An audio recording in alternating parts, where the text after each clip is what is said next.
سورہ حشر کا تعارف۔ سورہ حشر مدینہ منورہ میں نازل ہوئی۔ اس صورت میں 3 رکوع اور 24 آیتیں ہیں۔ حشر کا معنی ہے لوگوں کو اکٹھا کرنا، اور اس صورت کی دوسری آیت میں بنو نضیر کے یہودیوں کے پہلے حشر یعنی انہیں اکٹھا کر کے مدینے سے نکال دیے جانے کا ذکر کیا گیا ہے۔ اس مناسبت سے اسے سورہ حشر کہتے ہیں۔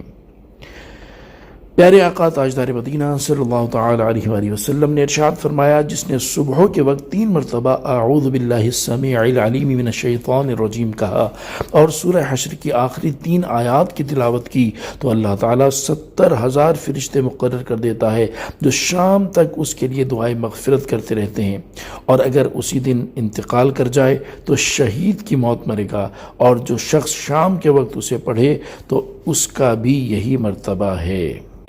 اس صورت کا مرکزی مضمون یہ ہے کہ اس میں بنو نضیر کے یہودیوں کو مدینہ منورہ سے جلا وطن کرنے کے بارے میں بیان کیا گیا، اور مسلمانوں کو چند شرعی احکام بتائے گئے ہیں۔ نیز اس صورت میں یہ مضامین بھی بیان کیے گئے ہیں۔ اس صورت کی ابتدا میں بتایا گیا کہ انسان، حیوان، نباتات، جمادات، الغرض کائنات کی ہر چیز ہر نقص و عیب سے اللہ تعالیٰ کی پاکی بیان کرتی ہے، اس کی قدرت و وحدانیت کی گواہی دیتی ہے اور اس کی عظمت کا اقرار کرتی ہے۔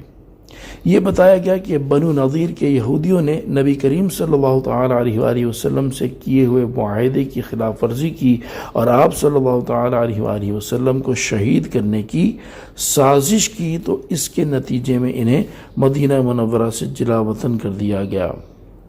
اللہ تعالیٰ نے مہاجرین و انصار اور ان کے بعد آنے والے مسلمانوں کی عظمت و شان بیان فرمائی، اور یہ بتایا کہ جو اپنے نفس کے لالچ سے بچا لیا گیا تو وہی کامیاب ہے۔ منافقوں کی باطنی خباثت ذکر کی گئی، اور یہ بتایا گیا کہ کس طرح انہوں نے یہودیوں سے ان کی مدد کرنے کے خفیہ وعدے کیے اور کس طرح یہ اپنے وعدوں سے منہ پھیر گئے۔ نیز ان منافقوں کو شیطان سے تشبیہ دی گئی، اور یہ بتایا گیا کہ جس نے شیطان کی باتوں میں آ کر کفر کیا تو وہ اور شیطان دونوں جہنم کی آگ میں ہمیشہ رہیں گے۔ مسلمانوں کو تقوی اور پرہیزگاری اختیار کرنے، آخرت کی تیاری کرنے اور سابقہ امتوں کے احوال سے عبرت و نصیحت حاصل کرنے کا حکم دیا گیا، اور یہ بتایا گیا کہ دوزخ والے اور جنت والے برابر نہیں، اور جنت والے ہی کامیاب ہیں۔ اس صورت کے آخر میں قرآن مجید کی عظمت بیان کی گئی اور اسے نازل کرنے والے رب تعالی عز و جل کے عظیم اور جلیل اوصاف بیان کیے گئے۔ صلو علی الحبیب صلی اللہ تعالی علی محمد صلی اللہ تعالی علیہ وآلہ وسلم۔